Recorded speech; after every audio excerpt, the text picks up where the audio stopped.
కేటీఆర్ గారు. అధ్యక్ష, 75 ఏళ్ల స్వాతంత్ర భారత చరిత్రలో రైతుకు పెట్టుబడి వ్యవసాయానికి ఇచ్చిన మొట్టమొదటి ప్రభుత్వం తెలంగాణ ప్రభుత్వం, మొట్టమొదటి నాయకుడు కేసీఆర్. అయితే 72,000 కోట్ల రూపాయలు రైతుల ఖాతాల్లో నేరుగా జమ చేయడానికి ప్రేరణ అయింది. అసలు ఆ పథకం ఎందుకు తేవాల్సి వచ్చింది? అది చెప్పకపోతే, ఆనాటి పరిస్థితులు ఆకలింపు చేసుకోకపోతే, బ్యాక్గ్రౌండ్ అర్థం కాకపోతే, పథకం ఎందుకు ప్రారంభించాల్సి వచ్చిందో దాని నేపథ్యం తెలియకపోతే మనం ఏం మాట్లాడతాం అధ్యక్ష? ఇంకోటి నేను వారిని కోరుతా ఉన్నా అధ్యక్ష, నీతులు మాకే కాదు కదా చెప్పాలి. విప్ గారు, మీరు మీ సభ్యులకు కూడా చెప్పాలి. మరి మేము వడ్లే కొనలేదట, మేము కొననేయలేదు, వ్యవసాయమే జరగలేదు, పద్ధతి కాదు. దయచేసి మీరు మీ సభ్యుల దిక్కు చూసుకొని వాళ్ళతో నేర్పించి ట్రైనింగ్ ఇచ్చారు అధ్యక్ష 2 రోజులు. మరి వాళ్ళకి ట్రైనింగ్ చక్కగా ఇచ్చింటే బాగుండేది కదా అధ్యక్ష. అధ్యక్ష, మేము ఒకటే అంటున్నాం అధ్యక్ష, ఆ రోజు రైతు కళ్ళల్లో ధైర్యం లేదు. ఉమ్మడి ఆంధ్రప్రదేశ్లో, తెలంగాణ ప్రాంతంలో కళ్ళంలో ధాన్యం లేదు. చిన్న రైతు పెద్ద రైతు అన్న తేడా లేదు అధ్యక్ష. 30-40 ఎకరాలున్న రైతు కూడా తెలంగాణలో, నేను చెప్పేది వాస్తవం కాకపోతే రేవంత్ రెడ్డిని అడగండి.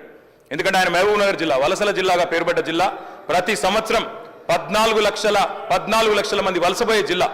అధ్యక్ష, కేటీఆర్ గారు సభానాయకుడు రేవంత్ రెడ్డి అని ఏకవచనంతో మాట్లాడకండి అధ్యక్ష. సభానాయకుడు గౌరవం అనేది గౌరవం ఇవ్వండి. రైట్, గౌరవం అనేది అధ్యక్ష, గౌరవం అనేది ఇచ్చి పుచ్చుకోవాలి అధ్యక్ష.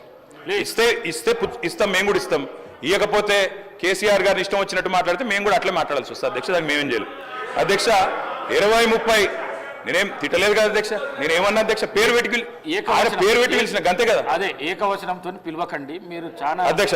ఓకే రైట్ అధ్యక్ష. మీకు చెప్పాల్సిన అధ్యక్ష, 20-30 ఎకరాలున్న రైతులు కూడా, పాలమూరు లాంటి జిల్లాలో 20-30-40 ఎకరాలున్న రైతులు కూడా హైదరాబాద్కి వచ్చి కూలీ చేసుకునే పరిస్థితి అధ్యక్ష. ఇది వాస్తవం. ఎందుకంటే నీళ్లు లేవు, కరెంటు లేదు. అట్లాంటి పరిస్థితుల్లో రైతులు కూలీలుగా మారి అడ్డా మీది కూలీలుగా ఇక్కడ హైదరాబాద్లో పనిచేసిన దుస్థితి. అందుకే మేము 20 ఎకరాలు 10 ఎకరాలు 12 ఎకరాలని కోతలు పెట్టలేదు అధ్యక్ష. తెలంగాణ ప్రాంతంలో నీళ్లు లేక ఎన్ని ఎకరాలున్నా రైతు కూలీగా మారిపోయిన దయనీయమైన పరిస్థితి ఉండే కాబట్టే మేము ఆలోచన చేసినాం అధ్యక్ష. మేము ఆనాడు మొట్టమొదటి ప్రాధాన్యతగా తెలంగాణ రాష్ట్రం ఏర్పడిన తర్వాత వ్యవసాయ రంగాన్ని తీసుకున్నాం. వ్యవసాయ రంగం, సాగునీటి రంగం. ఎందుకంటే నీళ్లు, నిధులు, నియామకాలను ఉద్యమ కాలంలో మేమే చెప్పినాం అధ్యక్ష.